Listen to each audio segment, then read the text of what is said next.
आखिर क्या किसी स्थिति है। सोनू साहब, इंडिया न्यूज पर, आईटीवी नेटवर्क पर आपका बहुत बहुत स्वागत है। इस वक्त जो बाढ़ और बारिश की हालत है, देश में कई ऐसे राज्य हैं जो इससे प्रभावित देखे जा रहे हैं। बहुत ही भयानक और मंजर देखा जा रहा है, चाहे जम्मू कश्मीर हो, हिमाचल हो, उत्तराखंड हो। लेकिन पंजाब की स्थिति को लेकर आप क्या कहेंगे, क्योंकि आप, मुझे जो जानकारी आ रही है, आप खुद कई लोगों के संपर्क में हैं।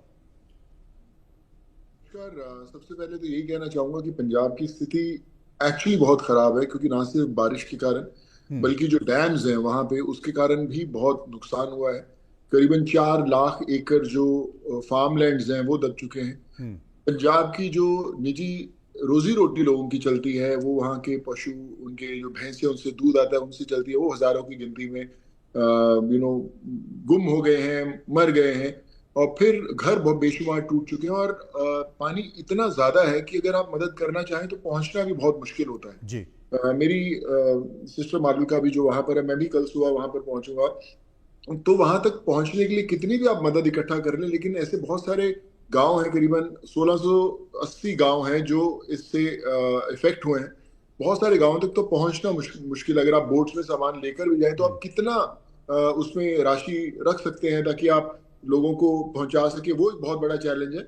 लेकिन कमाल की बात यह है कि वहां पर जितनी एनजीओज या लोग जो काम कर रहे हैं उनका जज्बा बड़ा स्ट्रांग है। वहां के लोग जहां पर हम उनको मदद पहुंचाने जाते हैं, वो पहले आपके वेलकम करने के लिए खड़े हैं कि हम आपके लिए क्या लेके आए। उनकी घर की छतें नहीं है, लेकिन उनके अंदर एक वो जज्बा है कि बताइए हम आपकी क्या सेवा कर सके। वो जज्बा जो है वो पंजाब को एकदम एकजुट जोड़ के रखा हुआ है, और उसी के लिए मुझे लगता है पंजाब जाना जाता है। सोनू जी, हम जब भी देखते हैं कि जब भी देश में कहीं कोई परेशानी होती है, बड़ी विपदा होती है या कोई व्यक्ति बीमार होता है, तो आप बढ़ चढ़कर उसमें पार्टिसिपेट करते हैं। हमारा देश 140 करोड़ से ज्यादा आबादी का है। तमाम ऐसे फिजूल के मुद्दों पर इस देश में बहस होती रहती है, लेकिन जब भी किसी राज्य में या किसी जगह जो परेशानी होती है, 140 करोड़ देश के आबादी को बढ़ चढ़कर आप जैसे लोगों की तरह हिस्सा लेना चाहिए। मुझे लगता है, आपकी क्या राय?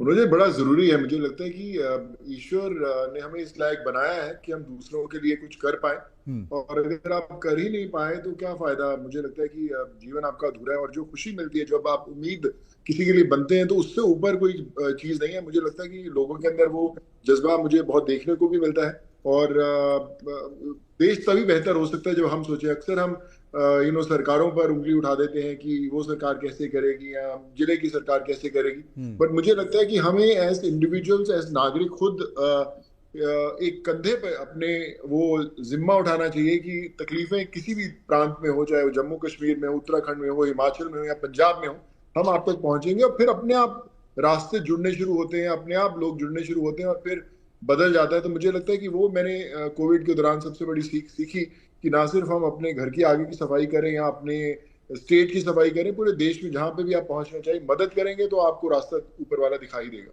और मुझे लगता है सोनू जी, हम उस पंजाब की बात कर रहे हैं जो पूरे देश की थाली को अन्न से भरता है, और आज उसी पंजाब की धरती पर, उसी पंजाब के खेतों में अगर पानी भर चुका है, वहां की फसल बर्बाद हो चुकी है, तो मुझे लगता है कि कम से कम इस बार पंजाब की मदद पूरे देश को करनी चाहिए। बिल्कुल करनी चाहिए मनोज भाई। और कमाल की बात यह है कि आपने जैसे बोला कि पंजाब पूरे देश को अनाज देता आया है, और आप सोचिए कि पंजाब के अंदर क्योंकि पानी इतना भर गया है तो लोगों ने खुद की कश्तियां बनानी शुरू कर दी जी। बहुत सारे ऐसे यूनिट्स हैं, यहाँ पे बोट्स बननी शुरू हो गई हैं, और राशन की कोई कमी नहीं है, बहुत राशन आ रहा है। सिर्फ पहुंचाना एक बहुत बड़ा चैलेंज है। पशुओं के लिए जो कैटल फीड लगता है, उनके लिए जो चारा लगता है, उसकी एक चैलेंज था, वो भी अभी पूरा होना शुरू हो गया। लेकिन जो सबसे बड़ी जो चैलेंजेस देखने को मिलेंगे जब हम एक हफ्ते बाद, 10 दिन बाद इसके बारे में कम बात करना शुरू करेंगे, तब एक्चुअल प्रॉब्लम शुरू होगी। जो अगर बीमारी की बात करें वहां पर, या लोगों के जो घर टूटे हैं, आने वाले समय में सर्दियां हैं, वो घर कभी नहीं बना सकते। पंजाब के अंदर मैं हमेशा कहता हूँ कि अगर एक छोटा सा बेड बनाना हो घर के अंदर, कुर्सी टेबल बनाना हो, उसी में पंजाब का जो गरीब किसान है खुश हो जाता है कि मैंने पूरी मेहनत करके बनाया। तो आप सोचिए कि जब आपके आपके सामने पूरा का पूरा घर बह जाता है, घर टूट जाता है, और उसे कोई रास्ता नहीं दिखता। तो मैं जब कल पंजाब में जाऊंगा भी, तो मेरा भी चैलेंज यही है कि कितने की छतें बना सकें, कितने लोगों के इलाज करा पाए। बहुत सारे ऐसे मनोज भाई गांव हैं जहां पर लोगों के इलाज बहुत जरूरी है लेकिन वो पहुंच ही नहीं पा रहे डॉक्टर्स तक। सो ये सब चैलेंजेस हैं और हम मिलकर करेंगे। और मैं जो लोग भी बहुत कमाल का काम कर रहे हैं उनसे रिक्वेस्ट करना चाहूंगा कि ये जो मदद का कार्य है इसको छोड़िएगा मत, इसको कंटिन्यू रखिएगा, क्योंकि अभी नहीं, आज से एक हफ्ते, 10 दिन, एक महीने बाद सबसे ज्यादा जरूरत पड़ने वाली है आपकी। बिल्कुल आपने सही कहा। और मैं देख रहा था, रीत की स्टोरी थी जिसमें एक बच्चा है, एक छोटा बच्चा है जो बीमारी से पीड़ित है। मैं देख रहा था, आपने ट्वीट भी किया था उसकी मदद के लिए, उसके इलाज के लिए। वो एक बड़ा भावनात्मक पल है। आपने सही कहा कि जब बाढ़ खत्म हो जाएगी उसके बाद जो परेशानी लोगों की शुरू होगी, लोग बीमारी से ग्रस्त होंगे, तमाम तरह गंदगी होगी, वो एक बड़ी चुनौती होगी, खासकर अस्पतालों के लिए मेडिकल फैसिलिटी को लेकर।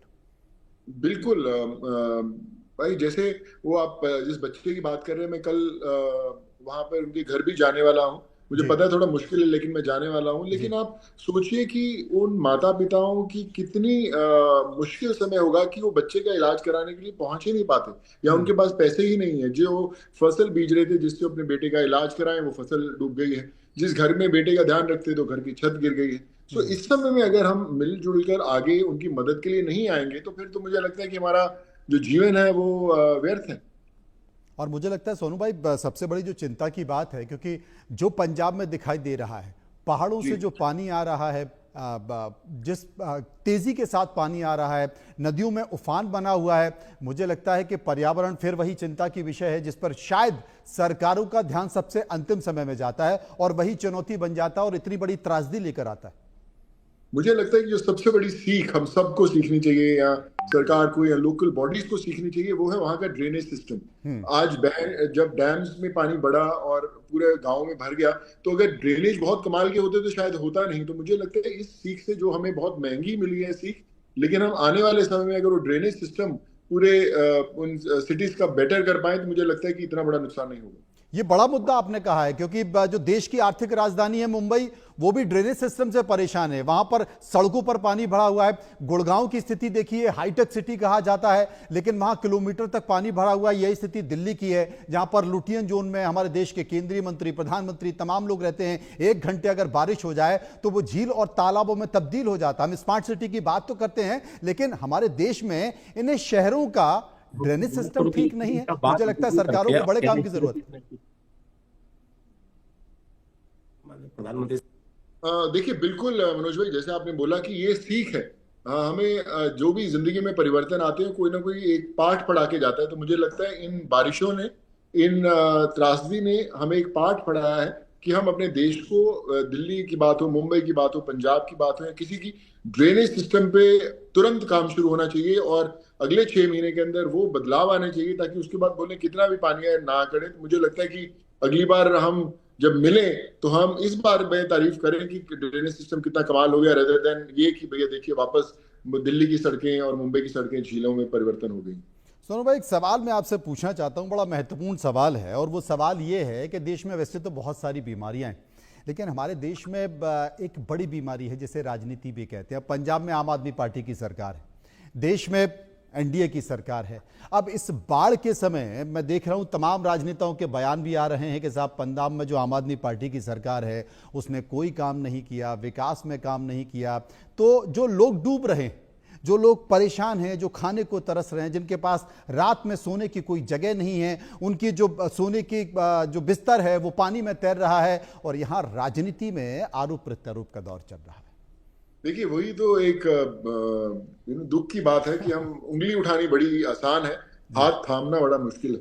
ये उंगली उठाने का समय नहीं, हाथ थामने का है। मुझे लगता है जब भी कोई राजनेता, चाहे वो किसी भी पार्टी का, किसी भी स्टेट के इस बाढ़ के से प्रभावित घरों में जाता है, तो वो घर टूटी छत देखकर ये ना कहे कि भैया बहुत बुरा हुआ, वो कहे ये छत मैं बनाऊंगा, अगले 10 दिन में काम शुरू होगा। तो अगर आप सोचिए कि एक एक नेता, एक एक बिजनेसमैन, एक एक कॉर्पोरेट एक एक छत का जिम्मा ले ले, तो फिर तो वापस किसी भी स्टेट को बनने में समय नहीं लगेगा। तो मुझे लगता है कि उंगली नहीं उठानी चाहिए। एक खुद हम एज इंडिविजुअल, चाहे मैं नेता हूं या अभिनेता हूं या मैं एक टीचर हूं, हम अपनी तरफ से क्या कंट्रीब्यूशन करते हैं वो बड़ी बात है। वो बोलते हैं कि अगर आप कंट्रीब्यूशन नहीं कर सकते फिर आपको उंगली उठाने का भी कोई हक नहीं। सोनू जी, इस देश में बहुत सारी बड़ी बड़ी कंपनियां हैं, देश में बड़े बिजनेसमैन हैं, उनका CSR फंड भी होता है। ऐसा नहीं है कि नहीं करते, वो लोग भी तमाम इस तरह की मदद करते हैं। बहुत से ऐसे लोग हैं, लेकिन उनमें चंद मुट्ठी भर लोग और मुट्ठी भर कंपनियां हैं जो इस तरह की विपदा में तुरंत सामने आ जाती है कि नहीं, आज इन्हें जरूरत है तो हमें अभी और आज ही इनकी मदद करनी है। ये भीड़ बहुत कम है। मैं आपको लेकर, आप मेरे सामने हैं, मैं इसलिए नहीं बोल रहा हूं, आप मेरे चैनल पर, मैं इसलिए नहीं बोल रहा हूं, लेकिन आपके अंदर ये जो पीड़ा है, ये जो मर्म है, ये आखिर आया कहां से? क्योंकि कोई भी विपदा, कोई भी परेशानी होती है, सोनू सूद आके खड़े हो जाते हैं। मनोज भाई, मैं थोड़ा सा श्रेय अपने माता पिता को भी देना चाहूंगा। मेरे मदर हमेशा सारी जिंदगी बच्चों को पढ़ाते हैं। मेरे फादर की कपड़े की शॉप थी जहाँ पे लंगर सारी जिंदगी लगता रहा है, तो आई थिंक उन्होंने कुछ सिखाया था और ऊपर वाले ने शायद जरिया चुना, इसलिए मैं कर पाया और करता रहूंगा। मैं अभी भी आपकी कॉल ज्वाइन करने से पहले और अभी भी आपकी कॉल के बाद मैं अपने जितने ब्रांड्स मैंने साइन किए उन सबसे फोन कर करके मैं बोल रहा था कि चलिए पंजाब को वापस खड़ा करना है, बनाना है, वहां पे लोगों को भैंसें देनी है, उनके घर बनाने हैं, उनकी छतें बनानी है। सो लोग आते जरूर है, पर ये है कि आपको चाबी तो भरनी पड़ती है। कोई कई बार आदमी बैठता है और वो चुस्त नहीं हो पाता, जब आप चाबी भरेंगे तो फिर वो पहुंच तो जरूर जाएगा। तो ये बस थोड़ा सा जिम्मा उठाना पड़ता है कि चलिए मिलके करते हैं। 10 बार लोग ना बोलेंगे लेकिन 11वीं दफा हाँ जरूर बोलेंगे। कभी कभी थोड़ी परेशानी भी होती होगी, क्योंकि कहीं भी कोई परेशानी होती है, देश में कुछ संकट होता है, तो लोग कहते हैं यार सोनू सूद को फोन लगाओ यार, वो सबसे पहले मदद करेंगे।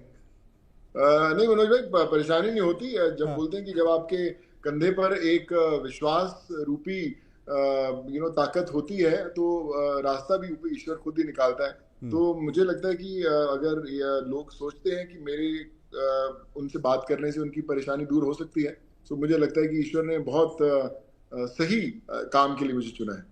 पंजाब के मुख्यमंत्री से इस बीच आपकी बातचीत हुई, चर्चा हुई बाढ़ के विषय मेरी को लेकर? मेरी मनोज भाई बात नहीं हुई। मेरी किसी भी राजनीतिक दल या किसी से बात नहीं हुई। मैं ग्राउंड लेवल पे, जैसे मैंने बताया, मेरी सिस्टर वहीं पे है इस समय, और मैं छोटी छोटी जो गांव हैं, उनके मुखिया हैं, उनके सरपंच हैं, उन सब से बातचीत कर रहा हूँ। उनकी लिस्टें ले रहे हैं हम लोग कि हर गांव में क्या क्या तकलीफें, किन किन के क्या क्या नुकसान हुए, जिसको हमें लेने में करीबन 20-22 दिन लगेंगे। लेकिन फिर उसके बाद हम उन लिस्टों को टिक मार्क करना शुरू करेंगे कि उनकी जो प्रॉब्लम्स है उसको कैसे सॉल्व किया जाए आने वाले कुछ हफ्तों और महीनों में।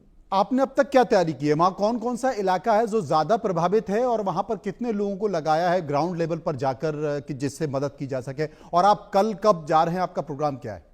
कल मैं सुबह, मेरी 5:45 सुबह मॉर्निंग की फ्लाइट है मनोज भाई।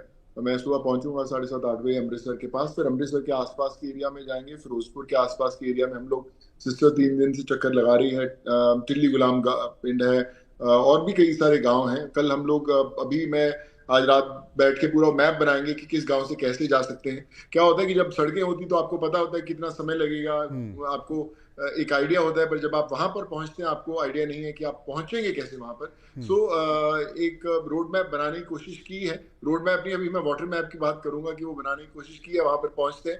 बट लेट्स सी कि कहाँ पे क्या करते हैं। अगले कुछ दिन वहां बिताएंगे और कोशिश करेंगे कि ज्यादा से ज्यादा लोगों से मिलके एटलीस्ट उनकी जो लिस्ट बना सके हम लोग तकलीफों की। कुछ और भी एनजीओज आ रहे हैं आपके साथ इसमें मदद करने के लिए? मैं देखिए, मुझे पता है कि बहुत सारे लोग वहाँ काम कर रहे हैं, पर मैं जब एक बार ग्राउंड पर जाऊंगा तो ज्यादा लोगों से मेरी मुलाकात होगी। पर लाइक आई सेड कि मैं जो भी देख रहा हूँ सब अच्छा ही काम कर रहे हैं, सब मिलजुल कर कर रहे हैं। बहुत सारे सिंगर्स हैं, बहुत सारे एक्टर्स हैं जो अच्छा काम कर रहे हैं, और मैं बस यही कहूंगा कि इसको कंटिन्यू रखिएगा, रुकिएगा मत। बहुत बहुत शुक्रिया करेंगे सोनू सूद का, जो विस्तार से हमारे साथ